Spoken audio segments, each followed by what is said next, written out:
Hello and welcome to another video trying to get you the very top grades. Today I'm going to talk to you a little bit about the story of P paragraphs. So it's really useful for you to know why P paragraphs are useful before I teach you why you need to get beyond them and actually then change what you're doing. Then I'll explore why P paragraphs are actually ruining your life if you want to get beyond grade 5 and 6. And there are 5 techniques I'm going to teach you. And I'm going to teach you it from a student's essay who emailed it in to me. I've kept him anonymous. And it's about remains and war photographer. Whether you've studied those or not doesn't really matter. But he is a grade 8 or 9 student. But he's got a massive problem. And I've shrunk his essay down so you can see what the problem is. There's his first page. There's his second page. There's his third page, which comes to 1,629 words. Now this is absolutely awesome. In his revision, he's understood the poems to such a high level that he's easily going to be able to get a grade 8 or 9. But under exam conditions, he's in all sorts of bother because he'll never be able to write 1,600 words, not in a million years. Even I would struggle with that. And the reason he's struggling with that is that he is writing in P paragraphs. So I need to train him just as I need to train you in how to unlearn P paragraphs and become much more sophisticated in writing P sentences. Right, well, let's start with the story of why P came about, because it is a really useful tool. So what you'd normally see in a student who was at grade 3 or perhaps grade 2 and the beginning of grade 4 is they often wouldn't start their paragraph with the point they were making. They'd start straight in with the quotation. Now, the problem of starting straight in with the quotation is it makes your writing really disjointed. The reader sees the quotation and then thinks, well, what the hell are you trying to tell me about that quotation? I don't know. And then they have to read on and find out. It makes your essay super clunky. The other problem with that is you'd often have the quotation and then the student would write the point down. And then there'd be no explanation. They'd just write one sentence after the quotation and they wouldn't really explain anything.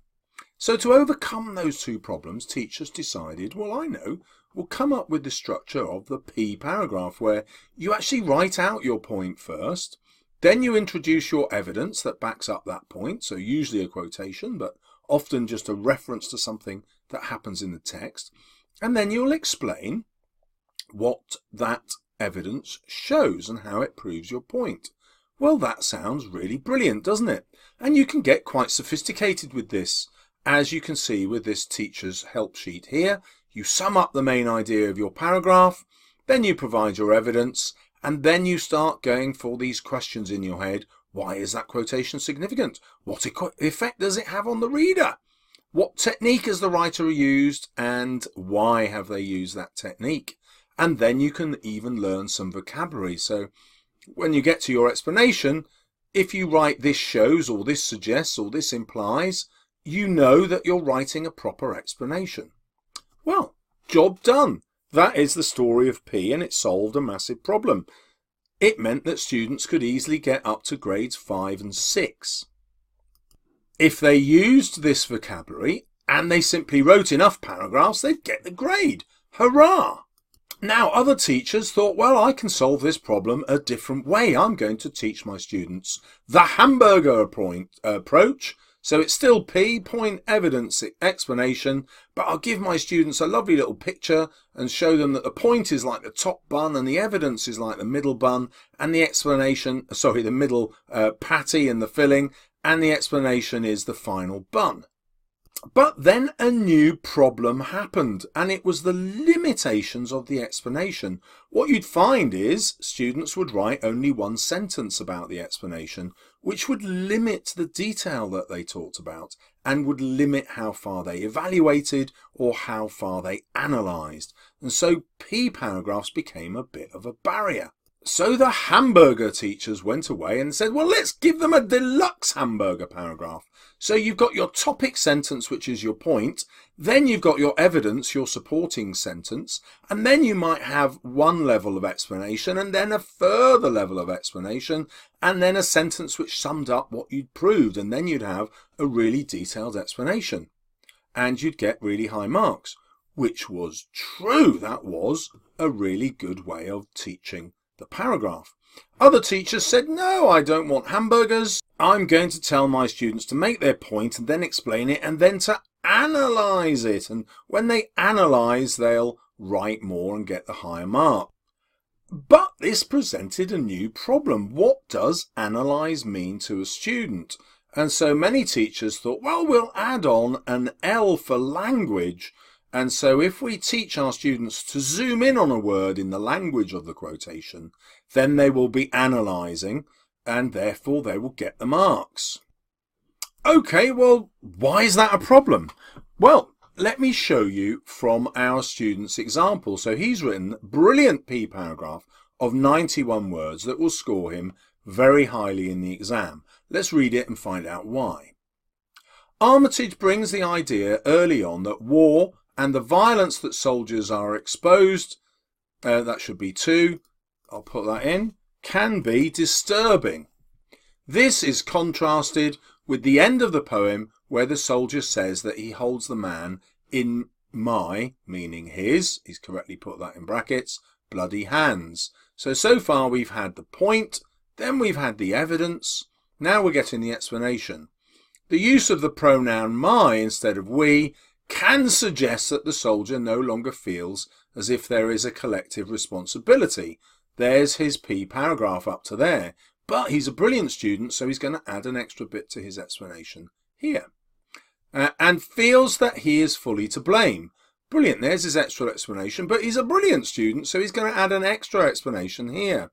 The use of these first-person pronouns makes it seem as if the poem is becoming a confession.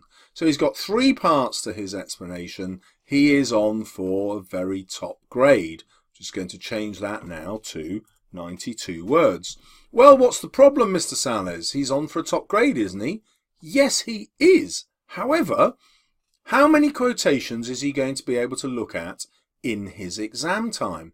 Well, most of you are probably writing, if you're flat out, around about 600 words in your 45 minutes. Some students I teach get up to 9,000 words. 900 words. But let's imagine you're around 600 or 700. And that means you're only going to write 6 or 7 of these paragraphs, which means you're only really going to look at 6 or 7 quotations, which is enough to get a grade 7 and maybe enough to get a grade 8 and 9, but it might not be. And now the main barrier to getting the grade here is that this is all about one poem and you're in a comparison question. And ideally you want to have probably 4 quotations about each poem. And you're simply not going to be able to do 8 of these. That's what 4 quotations would be. You just won't have the time, and therefore you can kiss your grade 8 and 9 goodbye, and maybe even your grade 7.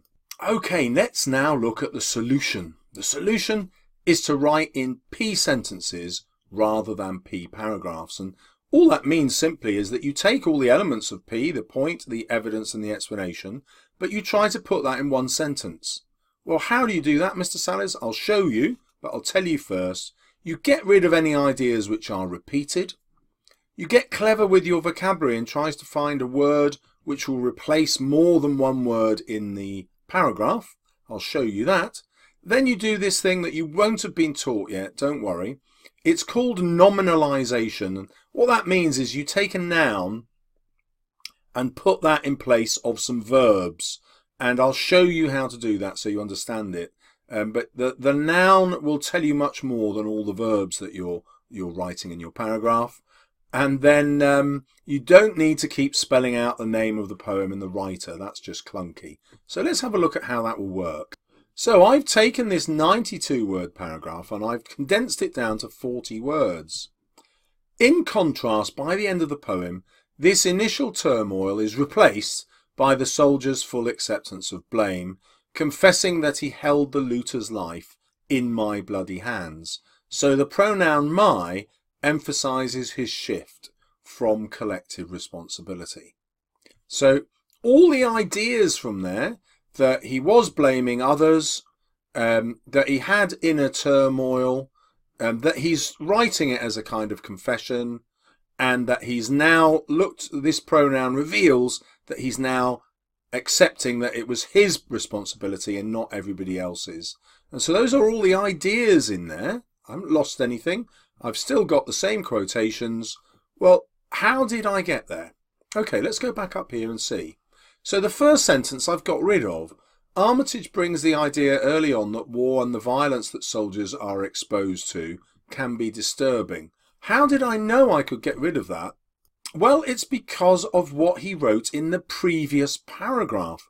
So if I look at the last sentence of the previous paragraph, or the last part of it, the fact that it was a group killing because he is guilty, and this hints at his inner turmoil.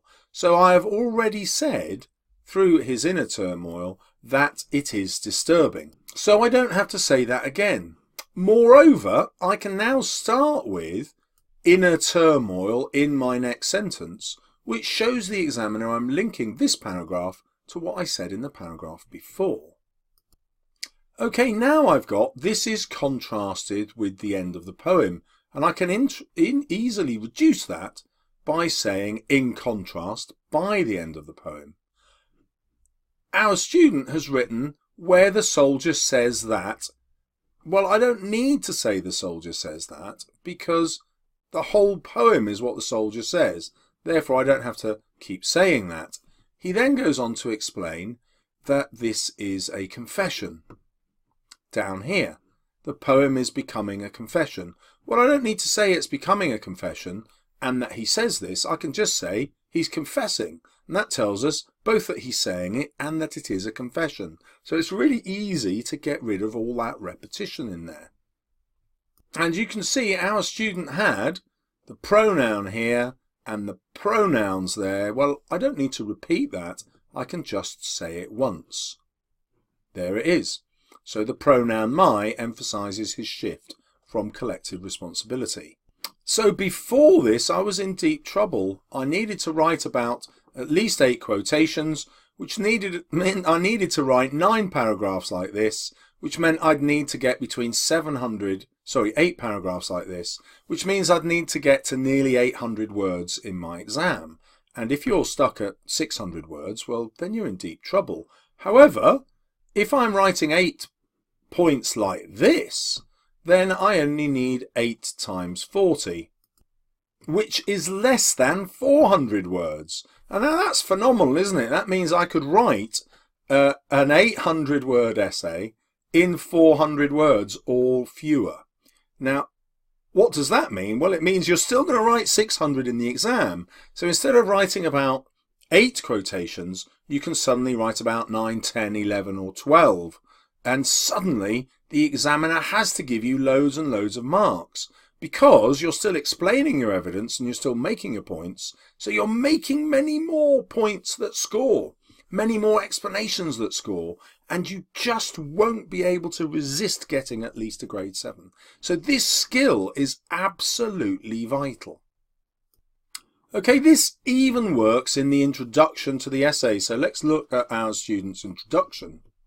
Armitage presents the effects of war, so that was in the title, well done, in that it creates an inner turmoil for the soldier, who is the narrator in the poem, which describes the theme of guilt, so an extra level of explanation here, that war can bring to a soldier, affecting them.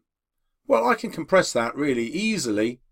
Armitage's narrator, so I don't have to say the soldier who is the narrator, reveals the guilt soldiers feel. So I've included the idea that he's a soldier there, and I've linked to the idea of guilt, and so that is the effect of war, because I'm going to say link it to war here, reveals the soldiers' guilt, the guilt soldiers feel in war, and that's just 9 words long.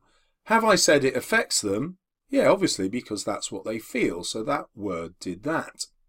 Have I had to say the theme of guilt? Well, not really, because I've just used the word guilt, and that tells the reader already. I've included the fact that it's the narrator again, and I've included the fact that it is Armitage. So all the meaning of that paragraph is compressed into 9 words. His next paragraph is about War Photographer. So in War Photographer, Duffy also shows the effects of war on the people involved. Good, referring back to the question again. As the photographer feels emotionally detached during war, and a sense of anger is expressed because of the fact that the general public do not fully understand the effects of war. That's a brilliantly written paragraph. 45 words. Now, let's see how I've got it down to 19. Well, I started by saying Duffy's photographer. So I don't have to talk about all the people involved because the photographer is the person involved. I don't have to say in War Photographer because the examiner will know. If it's the named poem, they'll know because it's the one in the question. But if it's the one that I'm bringing, they'll know because I've said it's by Duffy.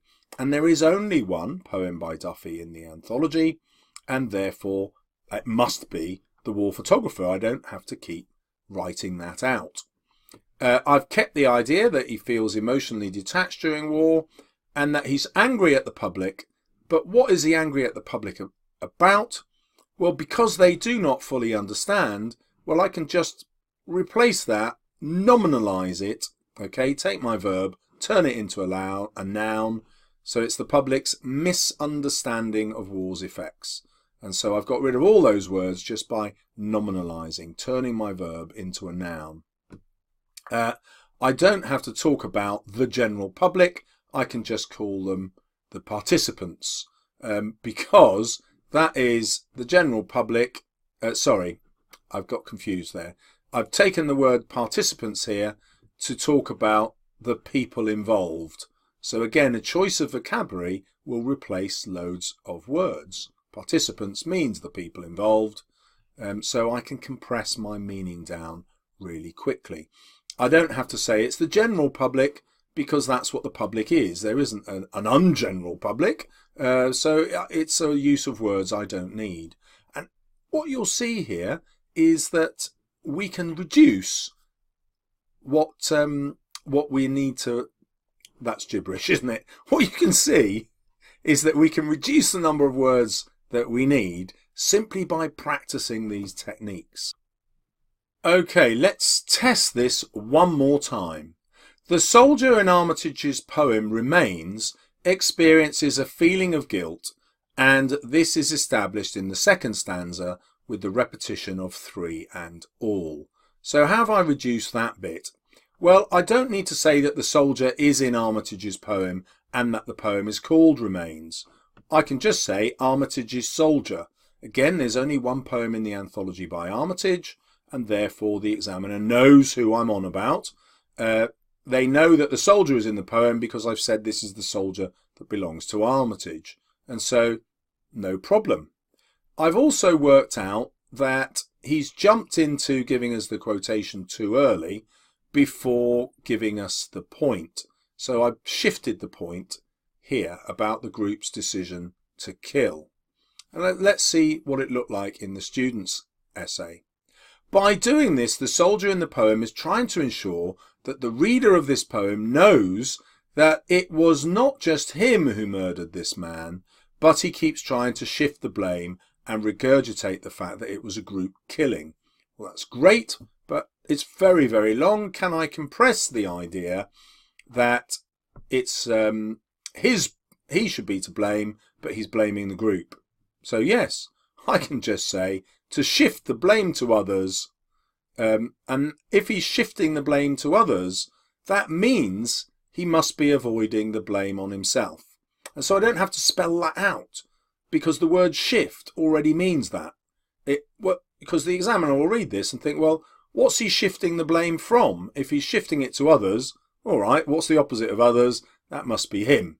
And so there's no alternative. There's no way to misunderstand the word shift. So I don't need to say it's from him onto others because shift already means that.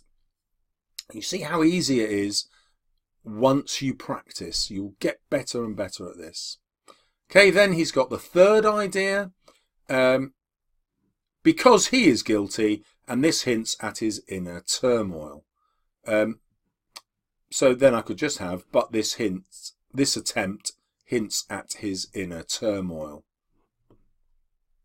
So now I've got the sentence down to 26 words. And as you can see, in my first example, we went from 92, I think it was, down to 40 odd. Now I'm getting more and more efficient as I go through the essay. And you will be able to do that as well. You'll get better and better. You won't be as good as me. That's obvious, you know, because I've got an English degree. But even if you only got rid of 10 words out of this or 20 words out of this, you would find that you are suddenly getting much, much better as a writer. And you will be able to make many more points in the exam and get much higher grade. So if you would like a shout out in the description to this video, here's your task. There's the next paragraph of the student's essay. It is 143 words long. If you manage to keep all the meaning of that paragraph, but write it in under 100 words, I'll give you a shout out. Post your rewritten paragraph in the comments below. This is a vital skill for you that's going to get you into grade 7 and above. Now, before you leave, as a reward, only my serious students stay this long. We're 21 minutes in. So as a reward to you, thank you very much for sticking with the learning and being such brilliant students. I'm going to scroll gently down the essay that our student wrote. It is a grade 8 or 9 essay, and you'll be able to go back to it and freeze the screen, read through the essay, take notes. The perfect practice, of course, will be to take the whole essay and think, well, it's 1,600 words. Can I reduce that? Can I get my 1,600 words here down to about 800 words, which I could potentially write in the exam and get a grade 9 for myself? You don't have to do that, of course. You can just go through and make some revision cards or some revision notes based on the brilliant points that this grade 8 and 9 student has given you. And so finally, I'll leave it on the conclusion, and you can use this brilliant essay in your own revision. Good luck. Do not forget to subscribe and check out my next video to get you the very top grades. See you soon on my channel.